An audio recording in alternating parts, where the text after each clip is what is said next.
Hello दोस्तों, स्वागत है आप सबका आपके अपने यूट्यूब चैनल केडी क्लासेस में। आज के इस वीडियो सेशन में हम चर्चा करेंगे ट्रांसपोर्टेशन इन प्लांट। अभी तक हमने पिछले वीडियो में देखा था सलूशन जो कि 3 टाइप के थे, आइसोटोनिक, हाइपोटोनिक और हाइपरटोनिक। अब इसमें हम देखेंगे कि जो ऑस्मोसिस की प्रोसेस होती है वो कैसे होती है। तो सबसे पहले सॉल्यूशन को हम दूसरे कॉन्सेप्ट के बेसिस पे देखते हैं। हमने आपको अभी तक बताया था कि जो आइसोटोनिक सॉल्यूशन होता है, आइसोटोनिक को हिंदी में कहते हैं समपरासरी सॉल्यूशन या विलयन, और दूसरा होता है हाइपोटोनिक अधोपरासरी, ठीक है, अधोपरासरी। और तीसरा जो कॉन्सेप्ट है उसे हम लोग कहते हैं हाइपरटोनिक अतिपरासरी, हाइपरटोनिक। अब ध्यान दीजिए, शब्दों पे अगर आप गौर करेंगे तो ज़्यादा क्लियर रहेगा। जैसे यहाँ पे ध्यान दीजिए, समपरासरी विलयन। तो ऐसी कंडीशन में क्या होता है कि जैसे कोई एक, मान लीजिए कोई एक बर्तन है और इसके अंदर यहाँ पे जल है, ठीक है। तो अगर इसके अंदर हम कोई सेल रख दें, जनरली अगर यहाँ पे हम कोई सेल रखें, तो ये मान लीजिए कोई सेल है। अब इस सेल के अंदर जितनी मात्रा में इसके अंदर वाटर बाहर से अंदर इंटर करेगा, उतनी ही मात्रा में जो वाटर मॉलिक्यूल है या सॉल्वेंट के जो मॉलिक्यूल हैं वो अंदर से बाहर की तरफ मूव करें। मतलब जो एक तरह से सॉल्यूशन है और जो सेल है, दोनों का ऑस्मोटिक जो प्रेशर है वो इक्वल हो, बराबर हो। तो ऐसी कंडीशन में जो सॉल्यूशन होगा वो क्या हो जाएगा, आइसोटोनिक होगा। मतलब इसमें परासरण बराबर हो, इंडोऑस्मोसिस और एक्सोऑस्मोसिस वो क्या हो, एक तरह से बराबर हो। तो ऐसी कंडीशन को हम लोग क्या नाम देते हैं, आइसोटोनिक सॉल्यूशन। आइसोटोनिक में हमने आपको क्या बताया था कि जो टीपी होगा, टर्गर प्रेशर होगा, और जो वाल्व प्रेशर होगा, ये दोनों इक्वल होता है। ये जब दोनों इक्वल होगा तो कंडीशन को हम लोग क्या नाम देंगे, आइसोटोनिक सॉल्यूशन बोलेंगे। दूसरी कंडीशन है हाइपोटोनिक सॉल्यूशन की। तो हाइपोटोनिक सॉल्यूशन में क्या होगा, इसका कॉन्सेप्ट थोड़ा सा अलग है। इसमें क्या होता है कि इसमें जो सेल होती है, सेल का साइज ग्रो करता है, बढ़ता है। सेल का जो साइज होगा वो ज़्यादा हो जाएगा।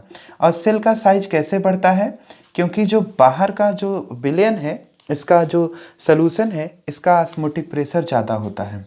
तो विलयन का ऑस्मोटिक प्रेशर कम होगा, विलयन का ऑस्मोटिक प्रेशर कम होगा, और ये जो सेल है, सेल का ऑस्मोटिक प्रेशर ज़्यादा होता है। तो ऑस्मोसिस हमें पता है हायर, लोअर टू हायर होती है। तो इस वजह से यहाँ पे जो वाटर के मॉलिक्यूल होंगे वो क्या करेंगे, बाहर से अंदर की तरफ मूव करेंगे। तो कंडीशन में ऐसी सिचुएशन की वजह से जो सेल का साइज होगा वो बढ़ जाएगा। सेल का साइज बढ़ जाएगा तो सॉल्यूशन क्या हो जाएगा, हाइपोटोनिक। हाइपोटोनिक में क्या होगा, सेल का साइज बढ़ता है। और इसमें हमने आपको कंडीशन क्या बताई थी कि यहाँ पे जो टीपी होता है, टर्गर जो प्रेशर होता है, टीपी की वैल्यू ज़्यादा होती है। तो टीपी ज़्यादा होता है और डब्ल्यूपी क्या होता है, कम होता है। तो इससे भी आप क्लियर कर सकते हैं कि जब टर्गर प्रेशर का वैल्यू ज़्यादा हो और वाल्व प्रेशर की वैल्यू कम हो, तो ऐसी कंडीशन में सॉल्यूशन क्या हो जाएगा, अधोपरासरी हो जाएगा। अधो माने मतलब एक तरह से ये बाहर से अंदर की तरफ इंडोऑस्मोसिस केवल होगी, एक्सोऑस्मोसिस न हो। तो इंडोऑस्मोसिस होगी तो सेल के अंदर ज़्यादा कंसंट्रेशन सॉल्वेंट की बढ़ेगी। तो ऐसी कंडीशन की वजह से सेल का शेप और साइज ग्रो करता है।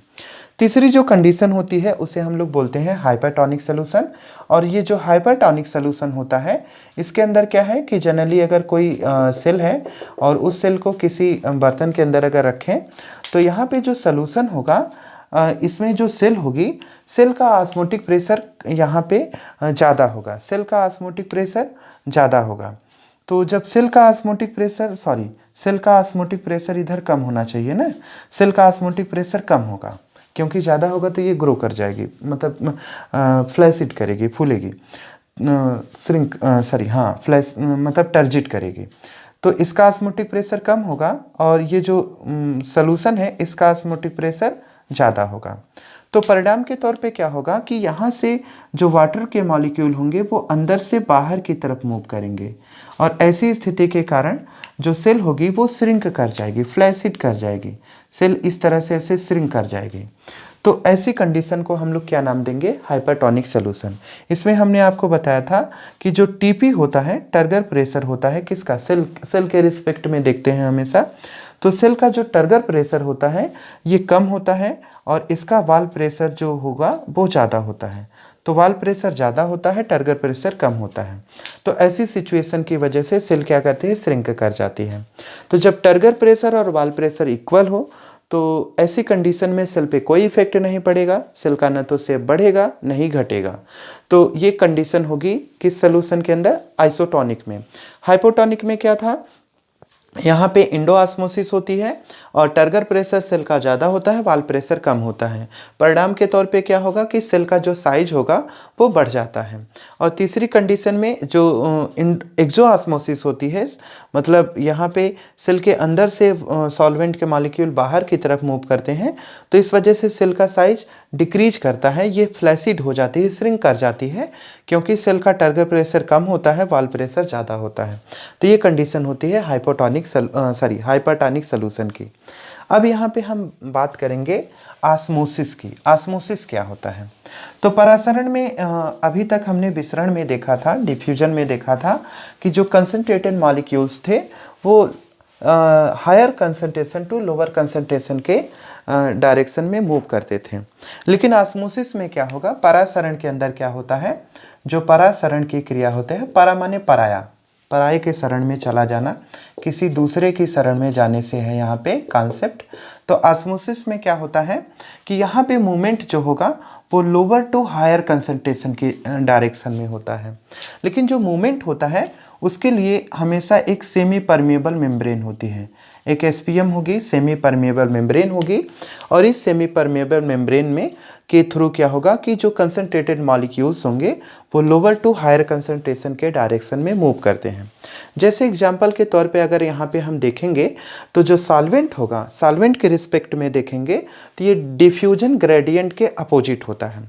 तो जो ऑस्मोसिस की प्रोसेस है ये डिफ्यूजन ग्रेडियंट के अपोजिट होती है। और इसमें क्या होगा कि यहाँ पे अगर हम जैसे जनरली ऐसे देखें तो एक यू आकार की अगर हम नली ले लें, तो जैसे ये यू आकार की एक कोई नली हो जाए और इस नली को हम एक सिंपल यहाँ पे सेमी परमेबल मेम्ब्रेन से सेपरेट कर दें। तो सेमी परमेबल मेम्ब्रेन से इसे हमने सेपरेट कर दिया। अब यहाँ पे अगर हम देखेंगे तो एक साइड में हमने यहाँ पे जनरली क्या किया, इसमें जल भर दिया, मतलब एक साइड में केवल सॉल्वेंट के मॉलिक्यूल हैं और दूसरी साइड में क्या है, यहाँ पे सॉल्वेंट और सल्यूट दोनों हैं। तो यहाँ पे दूसरी साइड में क्या है, सॉल्वेंट और सल्यूट दोनों को रख दिया जाए। तो जैसे इसमें सल्यूट भी है, इसमें जो मैंने रेड से रिप्रेजेंट किया है इसे आप सल्यूट कंसीडर करिए। अब यहाँ पे अगर हम देखेंगे तो इसमें सल्यूट और सॉल्वेंट दोनों हैं, तो एक तरह से ये जो सॉल्यूशन होगा वो गाढ़ा होगा, ये गाढ़ा होगा। तो इधर की कंसंट्रेशन मान लेते हैं, इसको हम ए साइड बोल देंगे और इसको हमने बी साइड कहा, ठीक है। तो ऐसी कंडीशन में, और ये जो बीच की लेयर है ये ऑलरेडी क्या है, एसपीएम है, सेमी परमेबल मेम्ब्रेन है। तो यहाँ पे ध्यान दीजिए कंसंट्रेशन इधर की ज़्यादा है क्योंकि इधर सल्यूट और सॉल्वेंट दोनों हैं। तो जब सल्यूट और सॉल्वेंट दोनों होंगे तो ऐसी कंडीशन में इधर की कंसंट्रेशन ज़्यादा होगी, साइड बी की कंसंट्रेशन ज़्यादा है। सल्यूट मतलब चीनी से है, सॉल्वेंट मतलब पानी से है। तो ये शरबत है, गाढ़ा होगा, तो गाढ़ा होगा तो मोटा होगा, तो मोटा मतलब कंसंट्रेशन ज़्यादा होगी, सांद्रता इधर ज़्यादा है। और जबकि यहाँ पे केवल सॉल्वेंट के मॉलिक्यूल है, वाटर के मॉलिक्यूल हैं, तो इस साइड की जो कंसंट्रेशन होगी वो क्या होगी, कम होगी। तो यहाँ की कंसंट्रेशन इस साइड की, ए साइड की, कम होगी। तो परिणाम के तौर पे क्या होगा कि जो मोमेंट होगा वो हायर टू लोअर होना चाहिए था, लेकिन ऐसा नहीं होगा। यहाँ पे हायर टू लोअर मोमेंट नहीं होगा क्योंकि बीच में एक सेमी परमेबल मेम्ब्रेन है। तो ये जो सेमी परमेबल मेम्ब्रेन है ये सल्यूट के पार्टिकल को इस साइड में नहीं आने देगी, ठीक है। तो जो सल्यूट का इधर पार्टिकल होगा, जैसे चीनी के जो कण होंगे वो घुली अवस्था में होंगे, तो वो सेमी परमेबल मेम्ब्रेन को इजीली क्रॉस नहीं कर पाएंगे। तो ऐसी कंडीशन में अब इसमें से केवल मूवमेंट होगा वाटर के मॉलिक्यूल का। तो वाटर का मॉलिक्यूल ही मूव कर सकता है, लेकिन दिक्कत इस बात की है कि साइड बी में वाटर का मॉलिक्यूल मिक्स है, तो एक तरह से गाढ़ा मोटा सोल्यूशन बन रहा है, तो कंसंट्रेशन इधर ज़्यादा हो रही है, तो ये सेमी परमेबल मेम्ब्रेन को इजीली क्रॉस नहीं कर पा रहा है। तो इस कारण से यहाँ पे क्या होगा कि जो मूवमेंट होगा वो केवल वाटर के मॉलिक्यूल का होगा और साइड ए से बी के डायरेक्शन में होगा। तो यहाँ पे ध्यान दीजिए, ये कंसंट्रेशन हुई लोअर और ये कंसंट्रेशन हुई हायर, तो lower concentration to higher concentration movement हुआ, लोअर टू हायर मूवमेंट हुआ, कंसंट्रेशन की बात हो रही है। और किसके थ्रू हुआ? सेमी परमेबल मेम्ब्रेन के थ्रू हुआ। तो सेमी परमेबल मेम्ब्रेन के थ्रू इस तरह से मूवमेंट हुआ। लेकिन अगर हम डिफ्यूजन के रिस्पेक्ट में देखें और सॉल्वेंट के रिस्पेक्ट में देखें तो सॉल्वेंट की कंसंट्रेशन यहाँ पे ज़्यादा है, साइड ए में ज़्यादा है, और साइड बी में सॉल्वेंट की कंसंट्रेशन कम है। तो ये एक तरह से डिफ्यूजन ही है, लेकिन डिफ्यूजन यहाँ पे उल्टा हो रहा है। यहाँ पे डिफ्यूजन मतलब ऑस्मोसिस डिफ्यूजन ग्रेडियंट के अपोजिट होती है। तो सेम इसी तरह से ये ऑस्मोसिस भी एक तरह की डिफ्यूजन प्रोसेस ही है, क्योंकि ऑलरेडी यहाँ पे जो सॉल्वेंट के मॉलिक्यूल हैं वो हायर टू लोअर मूवमेंट कर रहे हैं, तो ये भी ऑस्मोसिस ही है। तो ऑस्मोसिस में केवल हमें इतना याद रखना है कि यहाँ पे मूवमेंट होता है lower concentration to higher concentration by a semi permeable membrane. तो इस तरह से ऑस्मोसिस हुआ। अब बात आती है कि इंडोऑस्मोसिस और एक्सोऑस्मोसिस क्या होती है। तो अगर कोई पर्टिकुलर सेल है और सेल के अंदर अगर वाटर या सॉल्वेंट के मॉलिक्यूल बाहर से अंदर की तरफ मूव करते हैं, जब ये बाहर से अंदर की तरफ मूव करते हैं तो ऐसी कंडीशन में इस सेल का जो टीपी होता है, टर्गर प्रेशर होता है, वो बढ़ता है। क्यों बढ़ेगा? क्योंकि यहाँ पे जो वाटर मॉलिक्यूल आएंगे वो अब क्या करेंगे, सेल मेम्ब्रेन या सेल वॉल पे एक प्रेशर क्रिएट करेंगे, क्योंकि इसका जो पूरा का पूरा वैक्यूल होगा वो इस सॉल्वेंट की वजह से भर जाएगा। तो अब ये लेयर पे जो सेल वॉल होगी उस पर एक प्रेशर क्रिएट होगा, तो इस प्रेशर की वजह से इसका टर्गर प्रेशर बढ़ेगा, स्फीति दाब बढ़ेगा। तो सेल क्या करेगी, वो फूलना चाहेगी, टर्जिट कर जाएगी, बिल्कुल एक तरह से बड़ी होने लगेगी। तो ऐसी कंडीशन कब क्रिएट होती है? जब इंडोऑस्मोसिस होता है।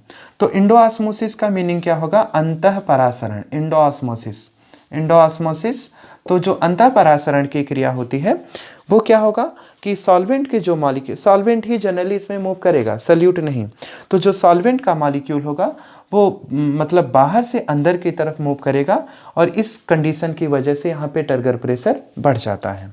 जैसे आप इसका एक सिंपल एग्जांपल ले सकते हैं कि जब हम गुब्बारे में हवा भरते हैं तो हवा क्या करती है, गुब्बारे को फुलाने का काम करती है, मतलब गुब्बारे का जो साइज होता है वो बढ़ जाता है।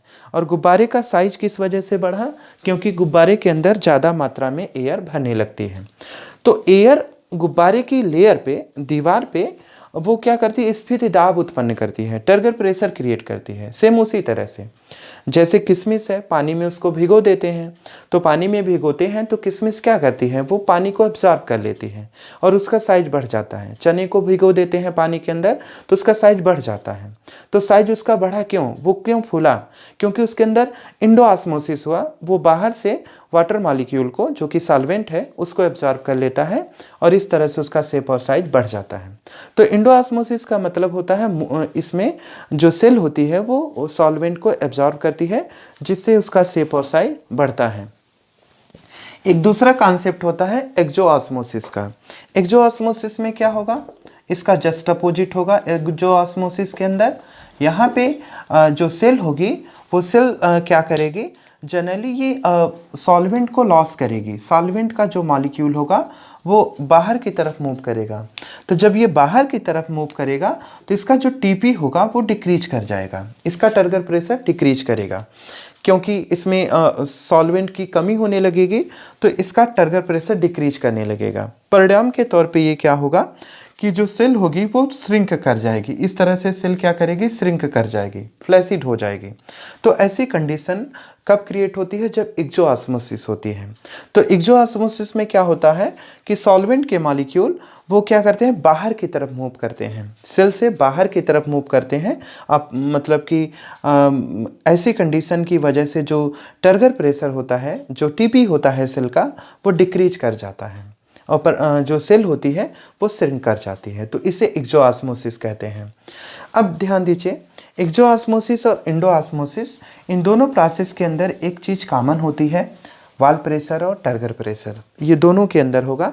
ध्यान दीजिए, जब टर्गर प्रेशर ज़्यादा होगा और वाल्व प्रेशर कम होगा, जब टर्गर प्रेशर ज़्यादा होगा और वाल्व प्रेशर कम होगा, तो इसका मतलब ये कौन सी प्रोसेस है? ये इंडो ऑस्मोसिस होगी। इंडो ऑस्मोसिस का मतलब है जब टर्गर प्रेशर ज़्यादा हो और वाल्व प्रेशर कम हो, तो ये सिचुएशन जो होगी वो हमेशा इंडो ऑस्मोसिस के थ्रू ही क्रिएट होगी। किसी भी कंडीशन में आप देखेंगे तो सेल का टर्गर प्रेशर बढ़ रहा है तो इसका मतलब इंडो ऑस्मोसिस हो रही है, और सेल का वाल्व प्रेशर डिक्रीज कर रहा है, घट रहा है, इसका मतलब इंडो ऑस्मोसिस हो रही है। अगर हम देखें एक दूसरा कॉन्सेप्ट है एक्सो ऑस्मोसिस के रिस्पेक्ट में देखेंगे तो एक्सो ऑस्मोसिस में इसका जस्ट अपोजिट होगा। एक्सो ऑस्मोसिस में इसका जस्ट अपोजिट होगा। यहाँ पे क्या होगा कि यहाँ पे जो टर्गर प्रेशर होगा, जो टीपी होगा, वो क्या करेगा? इंडो ऑस्मोसिस में डिक्रीज करेगा, और जो डब्ल्यूपी होगा वो इंक्रीज करेगा। वाल्व प्रेशर क्या करेगा? इंक्रीज करेगा। तो वाल्व प्रेशर जब बढ़ रहा हो और टर्गर प्रेशर घट रहा हो, तो ऐसी कंडीशन को हम लोग नाम देते हैं एक्सो ऑस्मोसिस। तो इंडो ऑस्मोसिस और एक्सो ऑस्मोसिस मतलब उम्मीद है आप अच्छी तरह से क्लियर कर लिए होंगे। तो ये टर्गर प्रेशर के बेसिस पे ही समझेंगे। तो सबसे पहले अब इसमें हम समझ लेते हैं कि ये टर्गर प्रेशर और वाल्व प्रेशर आखिर होता ही क्या है। तो यहाँ पे ध्यान दीजिए, जैसे कोई मानिए यहाँ पे कोई सेल है और सेल के अंदर का जो सॉल्वेंट है वो सेल वॉल पे या सेल मेम्ब्रेन पे जो प्रेशर क्रिएट करता है, सेल मेम्ब्रेन या सेल वॉल पे जो प्रेशर क्रिएट होता है उस प्रेशर को हम लोग नाम देते हैं टर्गर प्रेशर, जो कि सॉल्वेंट की वजह से होगा जनरली। और यहाँ पे सॉल्वेंट मतलब साइटोप्लाज्म या न्यूक्लियोप्लाज्म जो भी है लिक्विड मैटर सेल का, उसकी वजह से होगा। और ये जो सेल वॉल होगी या सेल मेम्ब्रेन होगी वो भी तो एक प्रेशर क्रिएट करेगी साइटोप्लाज्म के अंदर, न्यूक्लियोप्लाज्म के ऊपर। तो वो जो प्रेशर सेल वॉल या सेल मेम्ब्रेन के थ्रू क्रिएट किया जाएगा उस प्रेशर को हम लोग नाम देंगे डब्ल्यूपी वॉल प्रेशर। जैसे एग्जांपल के तौर पे आप इसे समझ सकते हैं, मान लीजिए हम किसी एक जैसे ज़्यादा खाना खा लिए। अब ज़्यादा खाना खा लिए तो भोजन क्या करेगा? जो पानी होगा, भोजन होगा, वो हमारे स्टमक पे एक प्रेशर क्रिएट करता है। तो रिजल्ट के तौर पे क्या होता है? स्टमक बाहर आने लगता है, मतलब पेट थोड़ा बाहर आ जाता है। खा लेते हैं ज़्यादा हम लोग, तो मान लीजिए बारात वगैरह में गए हैं, बफर सिस्टम में मनमानी खा लिए तो पेट थोड़ा सा बाहर आ गया। अब पेट बाहर आया तो खाने और पानी की वजह से आया, मतलब खाने पीने की वजह से आया। तो उस फूड मटेरियल ने जो हमारा स्टमक है हमारे से उस पर एक प्रेशर क्रिएट किया, वो प्रेशर टर्गर प्रेशर है। और जो हमारे स्टमक की जो लेयर है, दीवार है, भित्ति है, वो क्या करेगा? वो भी एक प्रेशर क्रिएट करेगा, और उस प्रेशर को हम वाल प्रेशर कहेंगे, भित्ति दाब कहेंगे। अगर वो प्रेशर न क्रिएट करे तो क्या होगा? पता चला पेट फट गया। तो क्यों फटा भाई? पता चलेगा कि ज़्यादा खाना खा लिए थे, फ्री का मिल गया था, बफर सिस्टम में गए थे, फ्री में खा लिए तो पेट ही फट गया। तो अगले दिन न्यूज़पेपर में रहेंगे हम लोग, तो ये दिक्कत है। तो इस तरह से आप ये क्लियर कर सकते हैं कि टर्गर प्रेशर जो सेल के साइटोप्लाज्म की वजह से क्रिएट होता है, वाल प्रेशर जो सेल वाल या सेल मेम्ब्रेन की वजह से क्रिएट किया जाता है। अगर यहाँ पे हम ध्यान दें तो जो ऑस्मोसिस, इंडो ऑस्मोसिस और एक्सो ऑस्मोसिस है वो पूरी तरह से क्लियर हो गया होगा। और ऑस्मोसिस की जो प्रोसेस होती है वो हमेशा सेमी परमेबल मेम्ब्रेन के थ्रू ही होती है। जो इलेक्ट्रोलाइट होते हैं, इलेक्ट्रोलाइट क्या करते हैं? इलेक्ट्रोलाइट या फिर नॉन इलेक्ट्रोलाइट जो भी होते हैं वो ऑस्मोसिस की प्रोसेस को एक तरह से डिस्टर्ब करते हैं, मतलब प्रभावित करते हैं।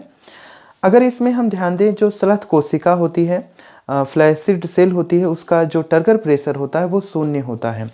तो जो यहाँ पे जनरली जैसे अगर इस तरह से कोई फ्लैसिड सेल होगी तो फ्लैसिड सेल क्या करती है? सिकुड़ चुकी है, और ऐसा तभी हुआ होगा जब इसका टर्गर प्रेशर कम होने लगेगा। तो किसी भी फ्लैसिड सेल का जो टर्गर प्रेशर होता है वो जीरो होता है। कोई भी सेल होगी अगर उसका हम देखेंगे वो फ्लैसिड स्टेज में है, श्रिंक स्टेज में है, तो उसका जो टर्गर प्रेशर होगा वो शून्य होगा।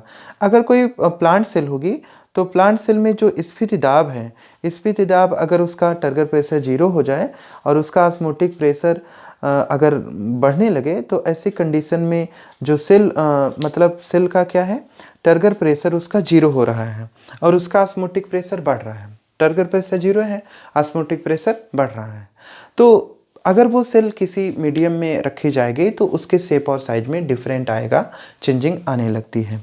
इसके अलावा जो कोई सेल होती है, अगर उसमें देखा जाए जो उसकी टर्गर उसका जो टर्गर प्रेशर और वाल प्रेशर है, टर्गर प्रेशर अगर अधिक है, वाल प्रेशर अगर उसका जो टीपी है और डब्ल्यूपी है, खास करके देखा जाए कि जो कंप्लीट टर्जिड सेल है, ज़्यादा फूली हुई कोशिका है, उसमें टर्गर प्रेशर और वाल प्रेशर का मान है अगर वो ऑस्मोटिक प्रेशर के बराबर हो जाए, तो ऐसी कंडीशन में जो सेल होती है वो कंप्लीट टर्जिडिटी में आ जाती है। मतलब जो ऑस्मोटिक प्रेशर है वो टर्गर प्रेशर और वाल प्रेशर के अगर बराबर हो जाता है, तो ऐसी कंडीशन में जो सेल होती है वो कंप्लीट टर्जिडिटी स्टेज में मानी जाती है। इस तरह से जो प्लाज्मोलिसिस एक कॉन्सेप्ट आता है। प्लाज्मोलिसिस ये क्या है?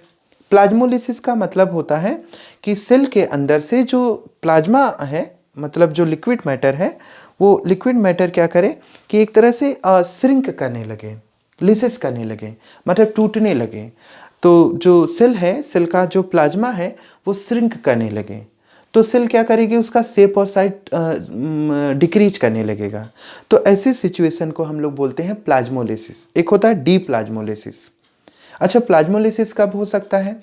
हमें पता है जब एक्सोऑस्मोसिस होगा, मतलब सेल से सॉल्वेंट का मॉलिक्यूल बाहर जाएगा तो प्लाज्मोलिसिस होगी, और सेल के अंदर अगर सॉल्वेंट का मॉलिक्यूल इंटर करेगा तो डी प्लाज्मोलिसिस होगी।